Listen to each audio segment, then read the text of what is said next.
Install Android 15 on Poco X6 via LineageOS 22.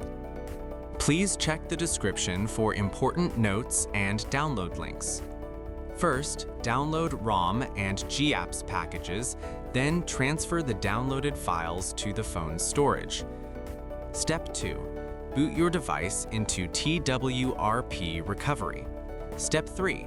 Once you're in TWRP main menu, go to Wipe, Advanced Wipe, and select the checkboxes as shown in the image, excluding internal storage. Step 4. Swipe the button to wipe the device. Step 5. Go back to the Recovery main menu and tap on the Install button. Step 6. Navigate to the downloaded path and select the ROM zip file. Step 7. Finally, swipe the button on the screen to install ROM file. Step 8.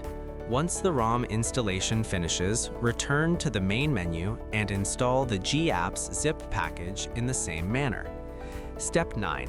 After GApps flashing completes, select Wipe Cache/Dalvik from the bottom left side of screen and swipe to wipe. Step 10. When the wiping process is completed, hit Reboot System. That's it! You have successfully installed the ROM on your device.